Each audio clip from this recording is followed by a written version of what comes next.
Welcome back. Today I have my beauty favorites for the month of January, and first up is the color that's actually on my lips right now, which is going to be the Avon True Color Perfectly Matte, gotta read it, in Red Supreme. And this is what it looks like. It's got a purplish bluish hue to it for a red lipstick, and that's why I actually like it a lot. I know that a lot of people would think warm colors would suit me more, and it's not that they don't, it's just that this one doesn't leave my teeth looking super yellow, because I noticed that when I wear orange toned colors that my teeth end up looking super yellow, and that's just not cool. So this is a really good color for when I want to do like events, especially like promo events, and you just want to stand out in pictures. I like this color, and you can layer other colors on top of it really easily. So next color that I have is also a lip color, and this is from LipSense in my Summer Sunset. I did do a LipSense review, so if you want to like more info on like how to apply it and everything, go watch that review. But this I just really like because it's like this bright pink color, and I just like that it stays all day and I can wear it again to like when I was doing my promos and everything, and it's just like a color that suits my skin tone really well, but I feel like it could suit so many skin tones. So I just really liked this one for the month of January and was wearing it a lot because of the low maintenance. So next up is actually my mascara that I have been using for I don't know how many months now, and I just thought to put it in a favorites video. Why? I don't know. But this is going to be the Lancome Hypnose Drama mascara. I love this mascara to death because it gives lots of volume, and it also just gives me that nice jet black look with the length. The only thing is that it's super wet, so it's always leaving me some type of residue here or up here, and I have to clean it up. So that is kind of annoying, but I just try to be really, really careful with it and just always have a Q-tip handy, because I can't really find a mascara that does as good a job as this one does. That isn't as wet, because even the L'Oreal mascara that I used to use, that Extraordinary one, it would do the same thing, like because it was very wet and I would get the residue at the bottom. But I think you just have to deal with that if you want to get that buildable length without it getting super clumpy, which is kind of how this one is.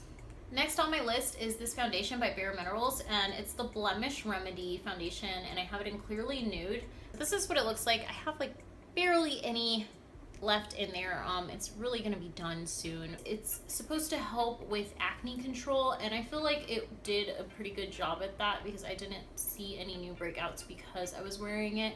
I think maybe if I wore like a different concealer that wasn't part of this, then I would kind of see some breakouts. But it has tea tree oil and some other things that they put in there to like help with like combating acne, but I also really liked it for the summer months. So I'm gonna be probably switching to like liquid just because it's a little bit drier now. Not completely dry, because I live in Tampa, so it's never completely dry. But like I do feel like I need more of a liquid right now, since I do have like combination skin and whatnot. But really liked this as a powder foundation. So next up is this MAC Iridescent Powder Loose, and I've probably had this in a favorites video from years ago. Let me just show you close up what it looks like on the inside. This is super old, but again, this is powder. Powder really takes a long time to go bad. So I've had this for years and I've never finished it because a little goes such a long way. I was using like a highlight blush strip combo type of thing, but I just got tired of it for some reason, and I just went back to this, and it kind of has just the perfect hue for my skin tone, I feel, and I just have that golden shimmery look on my cheeks that I just love. I'll continue using it. It's just something that I go back and forth with between seasons. But if you're somebody like me where you can use bronzer with blush but you can't use just blush and no bronzer, then leave me a comment down below, because I feel like I can't not use a bronzer, something like with a golden hue to it. So next up, I actually have two makeup tools, and this is the pointed foundation brush and the buffing brush from the Real Techniques core collection. And these are the ones that I use the most, and that's just because this one I use for concealer. I know it's a foundation brush, but it just works really well around my nose when I put concealer up, and just to like pat on top of the stuff here, because I use a creamy one that's that Blemish Remedy, similar to the foundation that I showed you earlier. And this one, I can use it for buffing in my powder foundation, which is what I was using, and I also use it if I do use any liquids to buff in as well, because I just feel like it comes looking really natural. I like these because they pretty much don't come off at all, and I've washed them a few times, and they're really inexpensive compared to other brushes that I've seen out there for like the quality that you get. This is the Ole Henriksen Moisturizer, and on the inside this is kind of what the consistency looks like. It comes out pretty thin, and I've actually done a blog post about it if you wanted to see more information on like that. But I like the combination of using this moisturizer with the benzoyl peroxide, which I've got from Target.